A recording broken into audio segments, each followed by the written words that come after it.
Greetings and salutations, everyone, and welcome back to tonight's second half. Before we jump into tonight's second half, a couple links. As you know, I rely on Patreon, PayPal, and the merch to help the channel to continue to grow and go. Links to Patreon and PayPal are in the description below. Merch displayed directly under the video. Also, Dogman Frightening Encounters Volume 1 through 3, the audiobook versions. They were written and researched by Tom Lyons, narrated and produced by me, Jeff Nadolny. Those audiobooks are available on Audible, Amazon, and iTunes, the links to which are also in the description as well. And finally, last but definitely not least, if you'd really like to help support this channel to continue to grow and go, simply subscribe. It does not cost you a cent. Click that like button. It takes half a second. If you don't want to miss out on any of the informative and exciting uploads I put out daily, click that bell icon and please leave a comment. Why? Well, folks, because all of these things, they really do help this channel to continue to grow and go. And they definitely matter. Now, everyone, I have taken far too much of your time. Let's get on with tonight's second half, shall we? Tonight's second half upload is an upload that got my brain really going, just creating it. And I hope that it does the same for you by me sharing it with you. A lot of information, and with that information, I hope that you guys can get pieces to your puzzle. And when I say that, I mean theory on where these creatures come from, theory on what these creatures are. That's the puzzle I mean. Let's get into it. So I got to thinking yesterday while I was sitting there, after watching a YouTube short about the Lovelock cave and the giants that were found in that cave, these red-haired, huge giants. Also, besides those, there was a couple of other very strange, large skeletons found there as well. But I then started to think about the dumbs in America. One being Dulce. As many people think, a lot of people think that Area 51 is a cover, that's where they want us to look, but in reality there is another secret base somewhere else. I believe that. I believe that there are dumbs all over our country, and I believe that Dulce is not just the only base, that there were a cooperative of human and I use this word roughly, alien life form and creating genetic mutations. Now, I had talked to Laura Eisenhower, who is Ike Eisenhower's great-granddaughter, and she's kind of a whistleblower on things that her granddad knew. And I said, hey, what do you think about these crawlers? Do you think these crawler creatures could have been created in these dumbs like Nightmare Hall and escaped? And she hadn't really heard about crawlers because cryptids aren't her thing. But if you really look at a crawler and you think about what these air quotes aliens look like and humans look like and what these creations, I mean, they were just doing, according to a lot of whistleblowers, just horrendous genetic atrocities. So in actuality, it wouldn't be that far-fetched. Now, then I started to think about, so I'm thinking about these red-haired giants here in America at Lovelock. Then I start to think about the red-haired giants over in the Middle East. And I had remembered an upload that I had done, and I'm going to share a couple of these things with you just so you guys can get the feel of it. And then this is just something for you guys to kick around. But I'm going to hit you with a bunch of information and let you know what I feel, or an idea that I have, or a theory that I have, and let you guys think about it and come up with your own. So let's get into it. One thing that I do want to emphasize before I share some info with you is what I'm thinking, or what I was thinking yesterday while I was just jotting all this information down and theory down, is what if the red-haired giants were, because there is supposed information that the red-haired giants in the Middle East were using ancient technologies that were equal to ours. All right. So then I started to think about, well, dogmen are huge, right? But they're not as big as these giants were supposed to be. And what do humans have as their best friends, as their protectors? Dogs. What if these giants, thousands and thousands of years ago, genetically created dogmen to protect them? I don't know. Broad theory, but here's the information. On April 12, 2017, the United States Air Force dropped the largest conventional bomb in the Pentagon's arsenal to flush out Islamic State terrorists, according to official Pentagon reports. However, insider testimony suggests another reason for the use of the Moab bomb.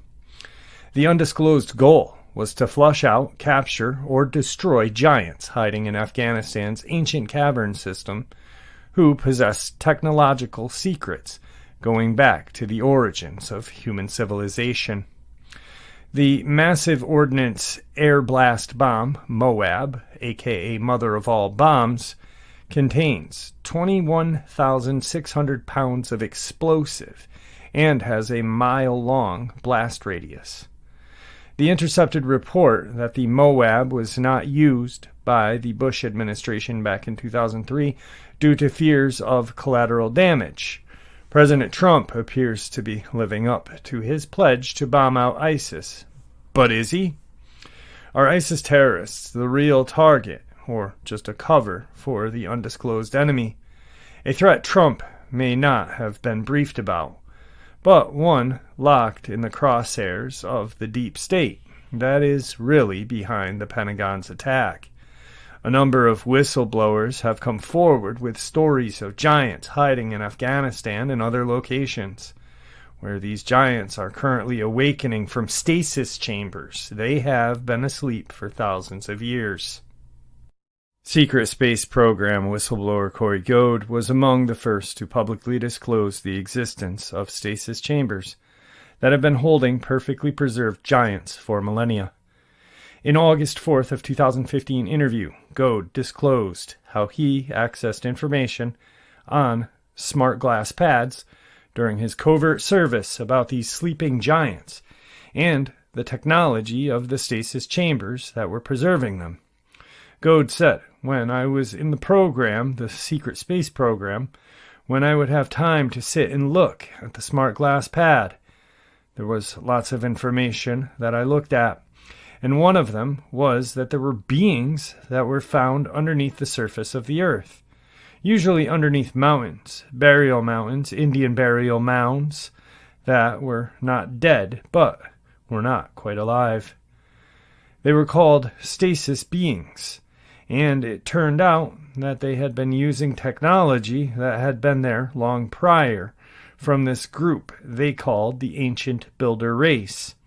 So, it didn't put these beings in stasis that a lot of us would think of as in being frozen, but it just changed the way they experienced time.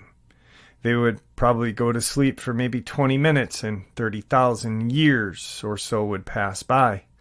Goad described the size of these beings found in the stasis chamber, and to look down in, we saw they were very tall, or very large giant humans with reddish beards. These tall, red-headed, red-beard groups were in Europe, South and North America, and apparently at one time, before the Ice Age, apparently, they had a very large area that they ruled.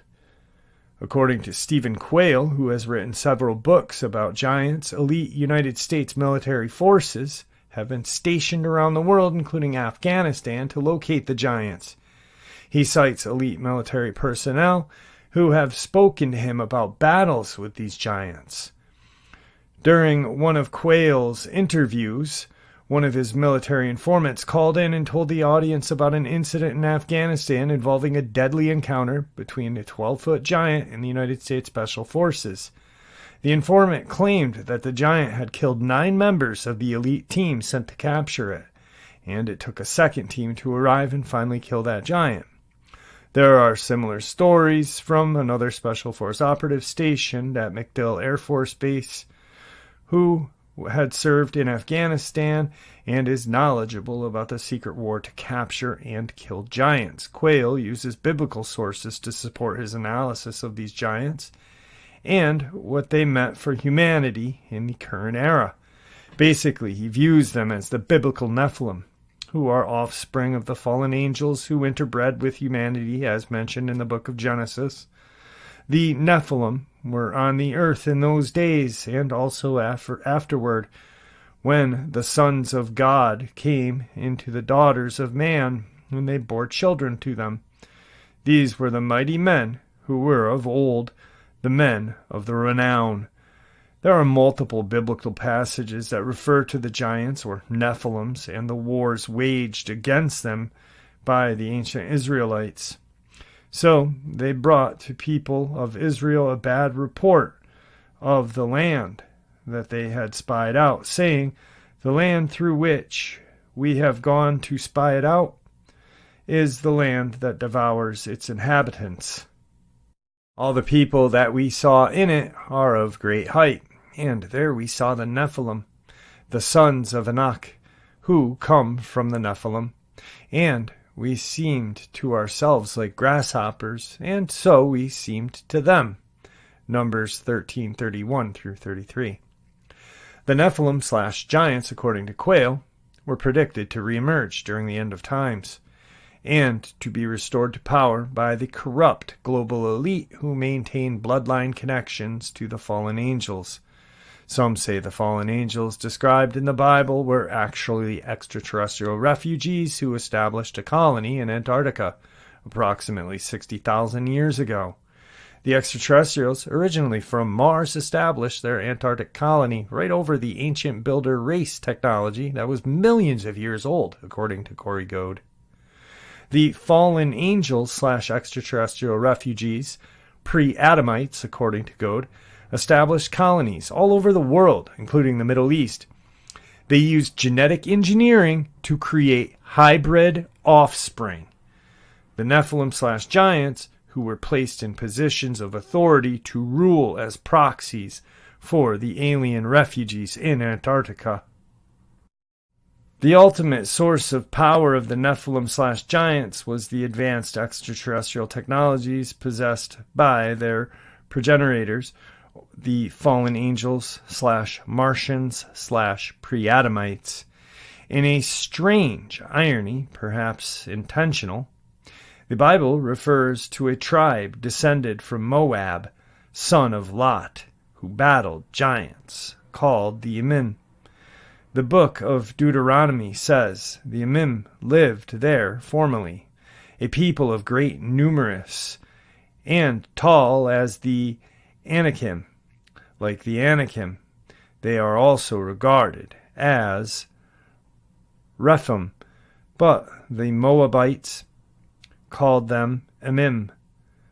The Horites formerly lived there in Seir, but the sons of the Moabites dispossessed them and destroyed them from before them and settled in their place, just as Israel did to the land of their possession, which the Lord gave to them.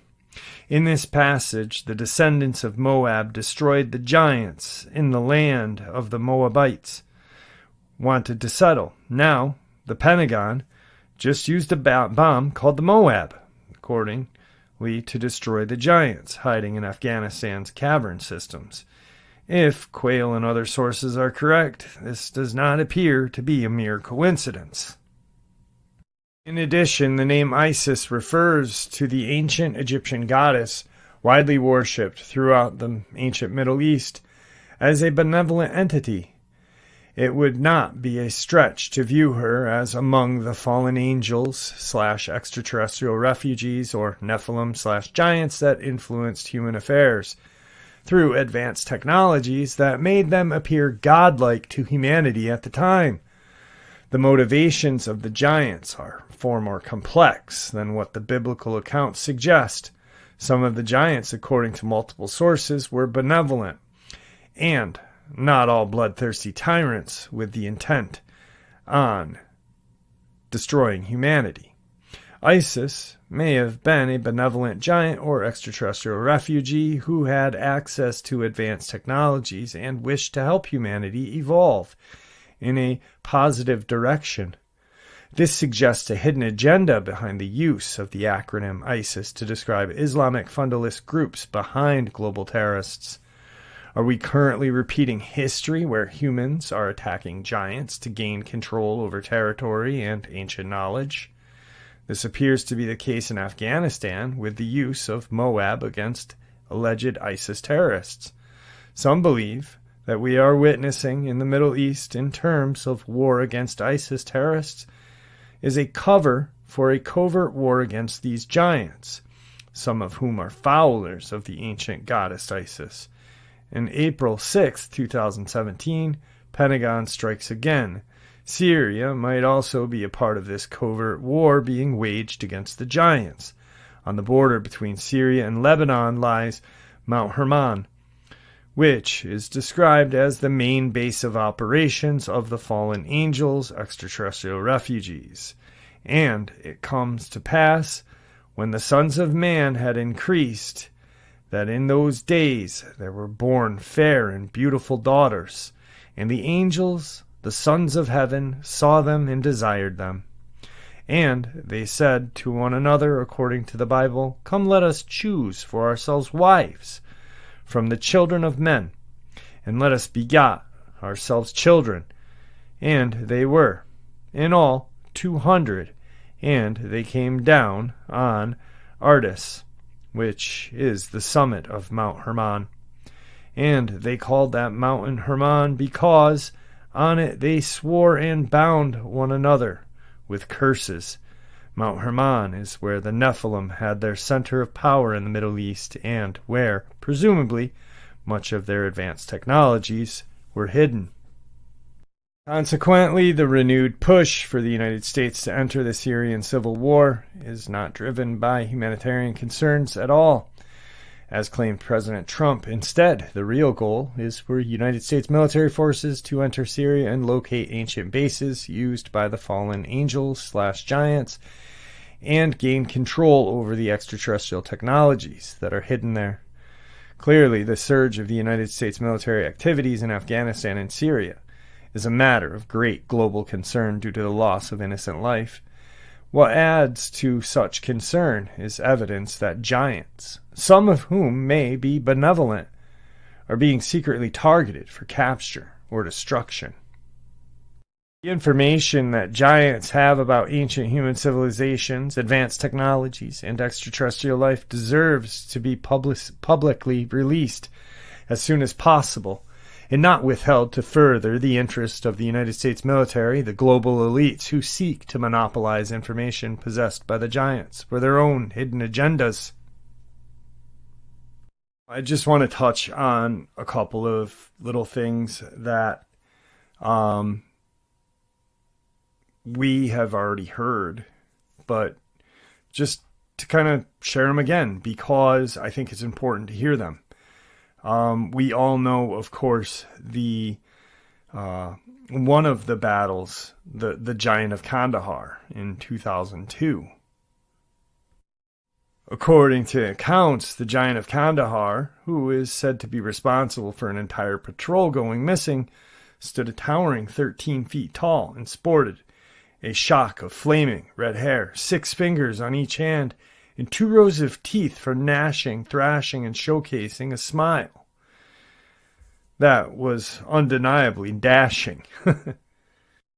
Upon contact, the giant reportedly killed one of the U.S. service members with a spear, only to be vanquished by the rest of the unit, courtesy of a 30-second barrage of gunfire, according to an account on allthat'sinteresting.com. As the story goes, the soldiers loaded the giant's corpse onto a helicopter to never be seen again. Now, could this huge giant's body be housed under the Pentagon or in secret underground bases that we control? I mean, come on. Think about this. The Smithsonian was buying giant skeletons from out west, which we'll cover shortly. And supposedly their bones just disappeared. I mean, it's nuts. Story in the Middle East. While overlooking a village one fateful night, a swordsman peered through his newly mounted thermal scope. As he spanned the valley, he came across a large heat signature. He assumed it was a group of Taliban fighters huddling together around a light high up in the mountains. All of a sudden, the heat signature stood up as one being, the soldier recalled. The trees in that area grew to about 10 to 12 feet, and this thing was at least as tall, if not taller, than the trees it surrounded. The giant's stride was slow and relaxed, yet it moved with incredible speed, the soldier adds, noting that the giant's chill yet purposely vibe. It walked parallel to the soldier's position for a time before disappearing along a nearby spur. Stories of the encounter were not shared with many, the soldier reportedly said, but memories of what he had seen came flooding back after listening to a podcast. I think that's what I saw, a member of an ancient race of giants that descended from fallen angels, he wrote. Or it could be something like a Sasquatch, I'm not sure. Experience of an anonymous Air Force drone operator who was working in the northern part of Afghanistan during the war. Scanning around, doing my thing and looking for stuff, he recalls. One day the drone operator spotted 3 giants, each standing roughly 12 feet tall. There's a ruler tool that tells you how wide your crosshair is, and the people were as tall as the crosshair as wide, the operator said. This was all in mid-wave infrared at night, so they showed up as black humanoid heat signatures. For 10 minutes, the operator observed them, during which time he reported the giants tended their fire and performed other chores. You know, giant stuff. The only interesting thing was the size, the operator writes. The goats looked like cats next to them. An Australian army officer who was on sentry duty in the country's province of Urazagan recalls spotting a giant going for a leisurely stroll around a compound nearby. It was lanky and wore unusual clothing, he states. By lasing the compound, the officer estimated the giant to be about 1,800 meters away. It was not in a hurry, and I followed it for 5 minutes before it went out of my field of vision. The officer recalled, adding that he suspected the giant to be about 12 feet tall. Just looking like it was walking, he states. It was not in a hurry at all. but was aware of what was happening around it. Kept looking around, especially near the compounds. I don't know if anyone else who saw anything like it. Never told anyone about it before, but it has stayed with me over the years.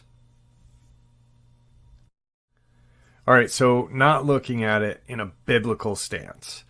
All right, I really don't like when people want to look at cryptids as biblical. Because do we look at animals as biblical? No. I mean, we don't know if these are flesh and blood yet. It's just theories.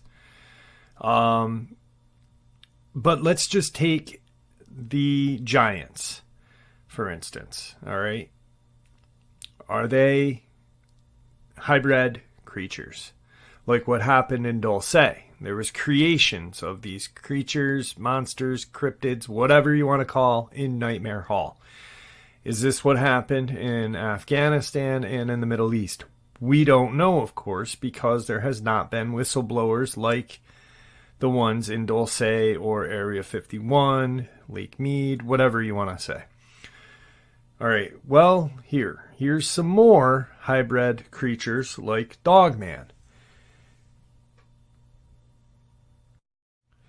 In 2008, I deployed to Iraq, near the Iranian border in Maysan province. On more than one occasion, we would catch local nationals at TCPs with handguns. They were allowed to have rifles, but not handguns. It's worth noting these dudes were usually on motorcycles, felt more exposed, I'm assuming. And they would reply, "There are animals here that eat people at night." Our interpreter said that the closest translation for what a couple of these guys said was something like a hyena or a werewolf, some kind of local slang for said monster. I don't know. Mid-deployment, I was on a mission right smack on the border, standing guard in the gunner's hatch of my Humvee, while the rest of the guys were racked TF out. My platoon was in a big circle around the commander's MRAP, with all of the gunners pulling watch in shifts overnight. I hear this god-awful noise like I've never heard before, like big dogs growling would sound if you were to use software to slow it down, very guttural. I look, and about 30 yards or so directly in front of me is some crazy-looking dog thing. It took a second to make out its figure, but it was oddly proportioned. Almost hyena-like, with a bulky chest, it seemed.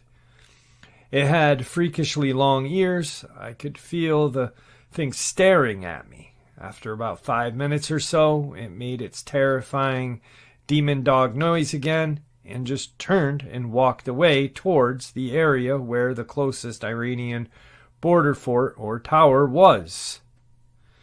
During this whole ordeal, I was quietly stomping my foot going, "Guys, guys," trying to wake up my buddies, so I'd know I wasn't going crazy, and nobody woke up. I asked the other guys in the platoon if they saw anything that night.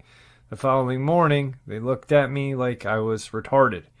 This was in the middle of nowhere in the desert near the border, so I just brushed it off and never mentioned it again. Whatever this thing was walked on all four legs and looked comfortable doing so. As I said, it turned and walked away slowly, at that almost as to reassert its dominance as if it hadn't already. I'm skeptical about anything supernatural, but I do believe there are things out there that we don't know exist yet. The type of animals who are reclusive, to the extent that the only people who encounter them don't live to tell about them. Just my opinion. No idea what it was that day. It still gives me chills thinking about it. I've searched and can find no type of wildlife native to the area that accurately fits the description. Whatever it was, it scared me very badly, and I was standing behind an M2 Browning. 2017 in Syria, me and a buddy were sentries on night shift. We were out a ways from the fob, assuring we didn't get ambushed in the night. I had thermals and my buddy had nods. Later in our shift, I see a weird signature on the thermal over where we knew there was a flock of sheep. I didn't quite remember the details, but I just remember 1 minute there was a whole flock of sheep, and the next I'm scoping it all out, and the signatures from the sheep are gone, but there was one that was unlike a sheep. I could barely see it in the thermals, but it was definitely moving a little next to a faint heat signature. It took a bit to describe exactly where I was looking, but he figured it out. He definitely saw something in his NV also, but he didn't have an explanation either, saying it was tall, lanky, dark, and seemed like it was just fidgeting. Eventually, the heat signature it was next to slowly faded away. Also, whatever we were looking at started slowly showing up as slightly colder than ambient temperatures. I let my buddy look through my thermals, and he had no explanation either. The sheep disappeared was weird because there was no obvious place they could have gone based on our line of sight and no obvious concealment for them to hide behind. Eventually we lost visual of what we were looking at. Same story as the sheep. Seemed like we were quit looking at it for a minute and the next it was gone and the sheep were back, but in a bit further away. Next morning we glassed the spot we first spotted it and saw a lot of blood, which we figured must have masted on the thermal for a while since it gave off a cold signature and there was covered in presumably sheep's blood. We didn't tell anyone about it, but a week later we brought it up to the local and he got pretty spooked and didn't want to talk about it. And this is the last little bit of info I have on the Middle East and these giants and kind of hybrid. My cousin was in the Marines and served with the 3-3 Marines or 3-6. I can't quite remember, but he would tell me about things he saw in Afghanistan. Things like 7-foot-tall, red-eyed creatures that would stalk his platoon in old villages. He'd say things like the areas he was in were like going back 2,000 years and past, but his description and story he told me was he and his unit was out on patrol near a little village. About 2 hours, and his sergeant asked, "Do you see that thing at 7 o'clock? Everyone looks, and sure enough, there's this 7 to 10 foot tall human-looking thing, but the only thing he could see was the outline and these blood-red piercing eyes." He said that it was pure black, slender frame, long arms, long legs, and just those eyes staring back at his unit. They froze, called it in on comms, and headquarters gives the order to shoot warning shots. They fire a 3-round burst at this thing, and it just stays in place. So next they open up on this thing, and they see it drop. They go to check what it was, and nothing. Like it was a ghost. Another time, they were in a clearing, abandoned mud huts in a village, and they said as soon as they came up to it, they saw these long claw-like marks on the side of this hut and instantly got a bad feeling. He said he saw the same type of creatures. He had counted 8 in all, same height and build, on top of the ridge above the village, same red eyes. Those were the only 2 I know of, but he said they never attacked or anything. He just watched, and he felt watched every time they were not in a populated area, well, in country. He also said that a story about an interpreter talking about a jinn. These things are as old as Afghanistan itself, and if you are unfortunate enough to be outside at night, never look behind. That's about all he said on that. So they really couldn't see what these things were. They got the outline, red eyes, and then they see these claw marks on the mud huts. It sounds a lot like what we have going on here. that's just my own personal belief in theory, is there's a connection. On to why I have the theory that I do. And it's just a theory. It might be wrong. It's just something I thought about and I wanted to share it with you guys. And that's the great thing about theory, right? Jumping back to America, the Saitika, red-headed cannibals. Saitika means tool eaters. In the Paiute language, the persecution of the Paiute of the Saitika drove the giants to live on rafts made of tul, a fibrous water plant. Tul naturally became part of their diet. According to Paiute oral history, tul was not a preferred lunch of the Saitika. They were said to be cannibals, eating the flesh of the Paiute they conquered in their enduring war.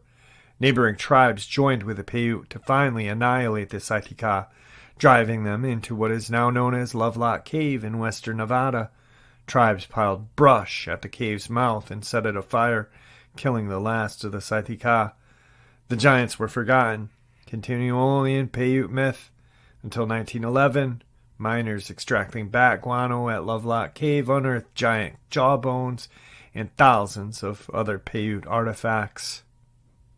The miners were not trained in anatomy and could have mistaken the bones of large cave bears for humans.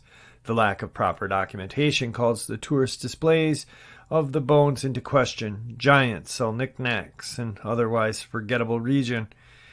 Even the red hair may have been due to a chemical reaction over the centuries, reducing the pigment to red. Basically, it all might be wrong, except for the shoes. Sandals measuring up to 15 inches were found in the cave, indicating owners above 7 feet tall.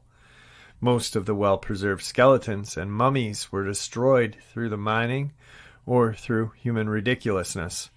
The best specimen of the adult mummies was boiled and destroyed by a local fraternal lodge, which wanted the skeleton for initiation purposes. The Paiute tribe conquered the Saitika, claiming ongoing war with the giants until their eventual defeat. They claimed the giants ate their people, a practice of eating others, especially conquering enemies, in order to gain their strength or other magical powers, has been around a long time. Cannibalism is still practiced today in similar reasons. It is not far-fetched to believe that the Saitika would eat those they conquered or even capture Paiute to eat, both as a scare tactic and a method of gaining power. History is recorded by victors. The Paiute tradition could have taken the legend of some slightly taller neighbors that had become extinct and made them out to be terrifying cannibals with crazy red hair coming at you with a dinner knife in order to give you a reason to the unity of Paiute and other tribes. Remember, tribes together, regular-sized Native Americans, were able to defeat the giants because they worked together. Sounds like a lovely moral to me, just a conjecture. The evidence of cannibalism, cannibalized humans at Lovelock Cave, where the Saitika were found, indicates that someone was eating other humans, whether it was giants or not, and whether it was compelling them to eat humans, or whether they just had acquired the taste is unknown. If you walked west from Lovelock Cave for a day and a half, you would find yourself at Donner Pass. Don't go during the winter. Driven to extreme survival measures during the winter, it isn't unreasonable to believe these conditions drove the Donner Party to eat their dead. Could also have happened to the cannibals at Lovelock Cave. We'll never know who the Saitika really were, how many existed, and what their lives were like, but their war with the Paiute sounds very terrible. So, there's an actual saying that Abe Lincoln was standing looking at Niagara Falls, and he said, I am staring at these great falls with my eyes, the same falls that giants of earthly mounds had once stared at. Pretty crazy, right? And if you think about what is said in the Middle East about these mounds, these underground caverns, and we have a ton of mounds. There's giants found in Ohio by these Native American burial mounds. It's not far-fetched. It really isn't. And if you think about what was said by Corey Goad, about the ancient builder race and technologies, and you compare it to Dulce and what happened there, they're all almost on the same page, right? Right? Creating hybrid creatures, this, and that.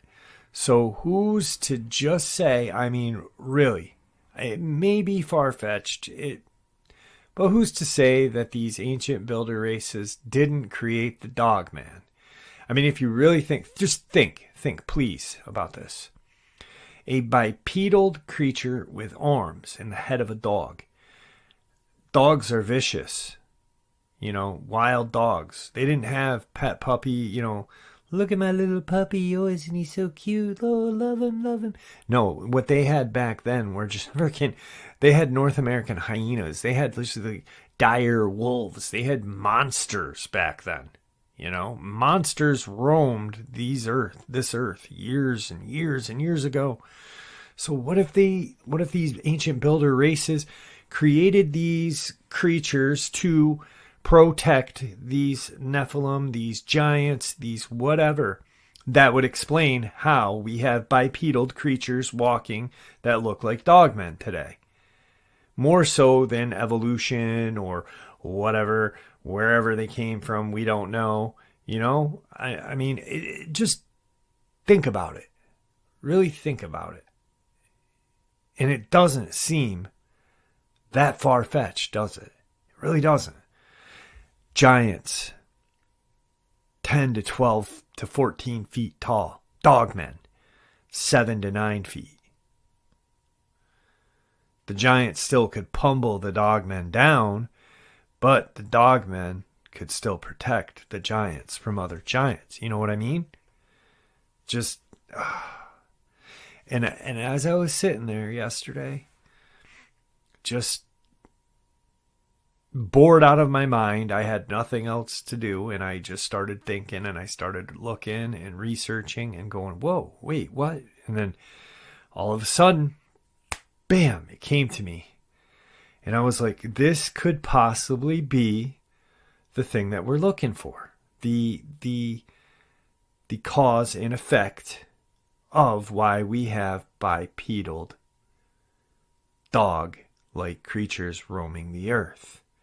We can take care of Sasquatch. I mean, really logically thinking, you can sit and you can really put it into a kind of subspecies of human. But a bipedal dog, you cannot. Unless they were created by these ancient builder races. Who knows? I don't know. Just a theory. I'm leaving it up to you guys to think of what I just wanted to share this theory with you. It took a lot of, it really did. I had so much time yesterday to just think about it. And I was like, man, this is actually pretty crazy. And I got to share it with these guys. And I did. So I hope you guys enjoyed today's upload as much as I enjoyed sharing it with you. And, once again, it's just theory, guys. And there's no harm in sharing theory. There's no harm in, if you don't like the theory, but you don't have to knock it. You can be respectful in the comment section. Because I was trying to be respectful of everything, with the biblical thing and this and that. And, to me, it's all just theory until it can be, proven to me 100% in my face. Because that's the only way I really can say something is real. I know dogmen exist because I saw one. I've had paranormal experiences, so I know that the paranormal exists for 100%. Do I 100% believe that Bigfoot exists?